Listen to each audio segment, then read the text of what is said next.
Alright, in tutorial 3 we are going to be talking today about the browser windows and how those can help you when you are creating your flip charts and using them.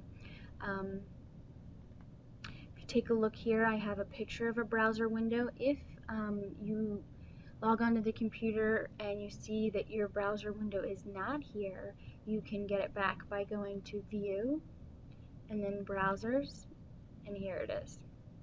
So we're going to go over each type of browser window that's available, and those are the icons that are along the top right here.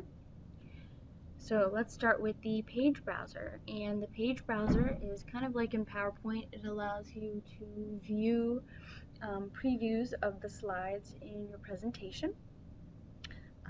If I want to, I can click on a slide and I can move it just by dragging it around, and I can see where that little black bar is. That's where I would drop it if I wanted to move it.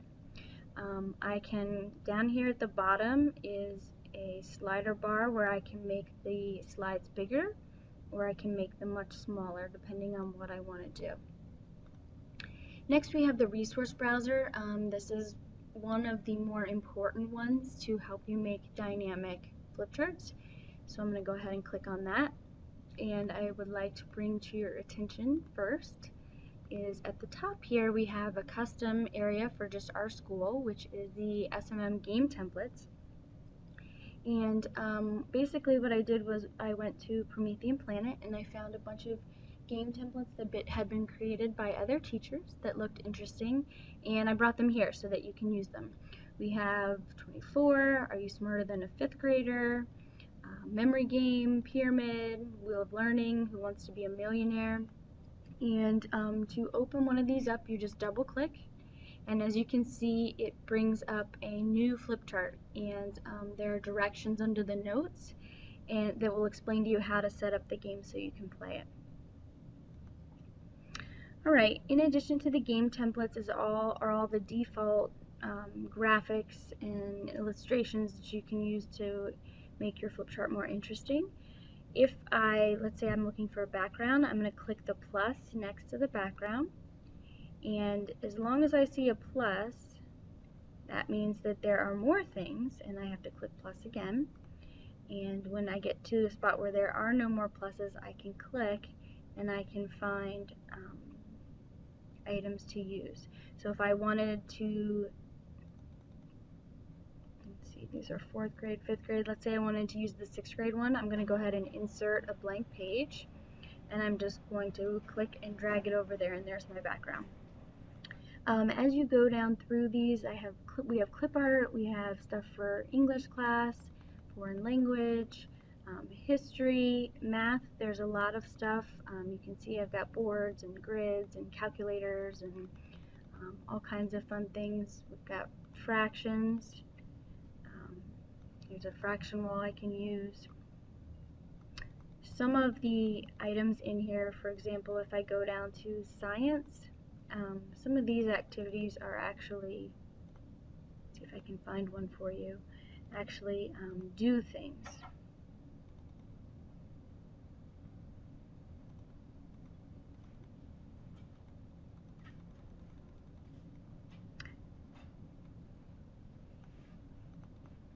So if I click on one of these, I can drag it over, and you can see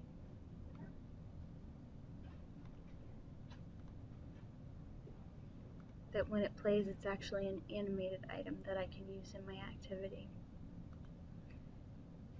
One other thing to point out is the released SOLs I have here. These are older, but they're still a great resource. So I can click on 2009, and it takes a minute to load, but it'll load all the available flip charts we have. We have math, history, science, English. We really have a little bit of everything. To open this up again, I'm just going to double click on it, and again, notice up here it'll open as its own flip chart, and I can go ahead and start using it. I can click on the links here, I can click the arrow, and either way, and I can begin working on the questions that are here. You can use this with active votes. Really, you can use this however you want to.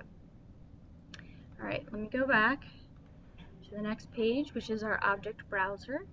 And this one is going to allow you to identify objects on your page. So notice as I click right here, I can see that this is that item. It's on the top layer here. I have a middle layer and a bottom layer, which we'll go over in greater detail in another tutorial. But it is nice to know this item is on the top. So as I start to, let's see, I have to get out of design mode.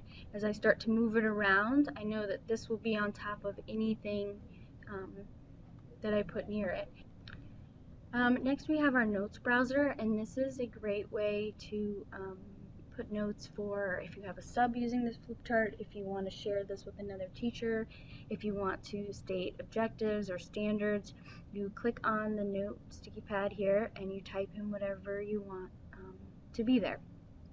Anytime someone has put notes in a flip chart on a slide, you'll see this up here, the little sticky note, which lets them know they can click here and then they can get the information that you have typed in there.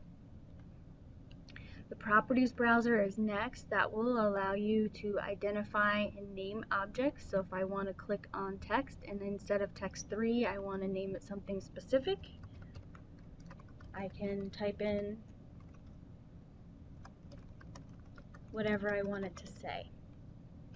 Okay, and this will help as we get into more complex activities in your flip charts. Alright, if I click off that individual item, I get back to my main page. I can click on the background, and if I want to, I can change the fill color. I can make it a different color, apply it, and there you go. Okay. I can set page tools like the revealer under tools here. So I could set the circular spotlight, I could set any tools I want. The grid, I can make a grid visible if you like to work with a grid. Again, I can take that off by clicking it to false. The action browser will allow you to apply actions to your page. In order to apply an action, you have to have something selected on your page, and again, we'll go into way more detail on this shortly. But you can see here that there are a bunch of actions that you can select. So if I said, you know, by clicking on these words, something will happen, I would select that right here.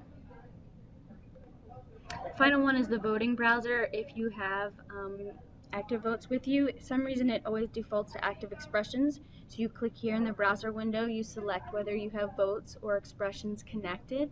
And I don't have them connected right now, but if I did, I would see numbers on the page so that any registered votes, it would show me that those are available. Okay, that is it for the third tutorial. I will see you for the fourth one.